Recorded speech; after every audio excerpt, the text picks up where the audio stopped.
Yes, good morning and welcome to our channel dito po sa Travel by Baby Shack and Family. At saka,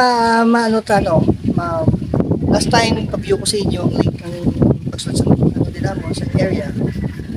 So po, gipapira mo itong place ini and then as I promised na makadto kami dito sa Dalom to check those mga other vegetables like mga pechay, mga marbusos and other plants nila. So, let's go to check it out.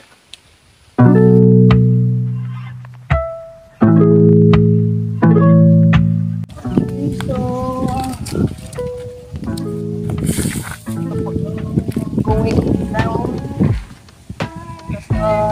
pagkatusan pa yung pechay at dito lang ang ini na area. This is mga banana plantation. Yes, so may mga banana samol. Ay, damo ba da? Woo!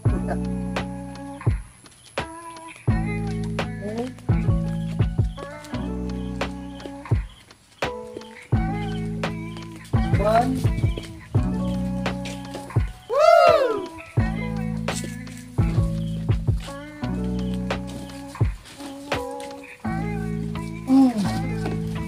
And dili man stay ang amon Twitter kaya mga kabulig or caretaker namon.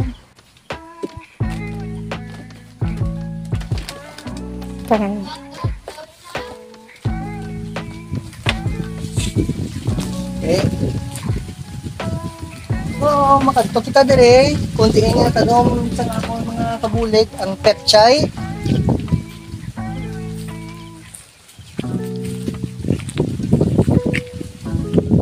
Alugbate. Alugbate itong tanong.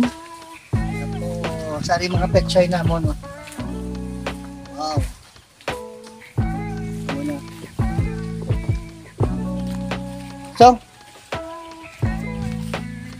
ang problema sa pechay din medyo budlay siya itanom po sa Dalom. It's because ginatry na mo na i-avoid ang mga insekto nagkakao sa leaves ng pechay something mo na. Pero gina-work out naman ko anong mas maayo.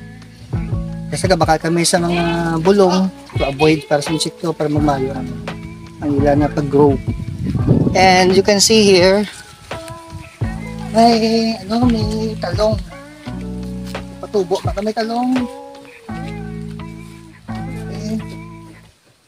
Mamay pa.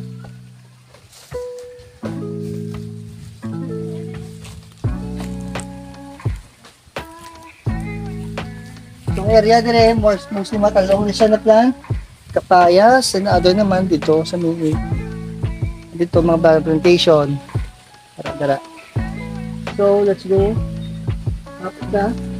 Makadto kita sa may Marguso na area. So, ari mga tanglad. Ano mo? Hindi niya kung tanglad niya.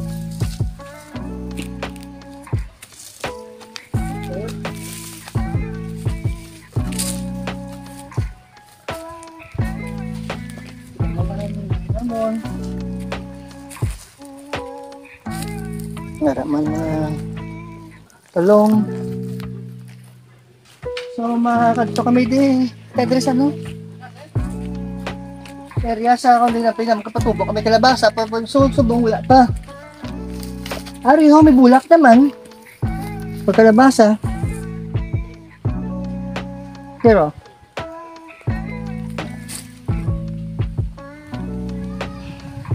so hambal nila kung magpatubo ka kalabasa, binapakupa na nila ang bulak, pareho sila ng bulak ko, napakupa nila para magtubo, yung binapamate daw. And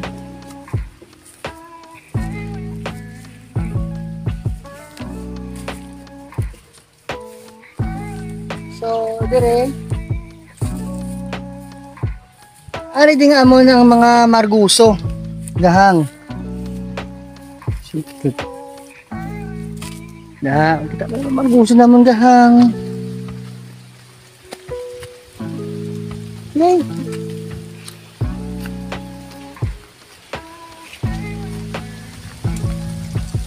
Inubra lang niya nga mo na caretaker nga lang niya si Macmac.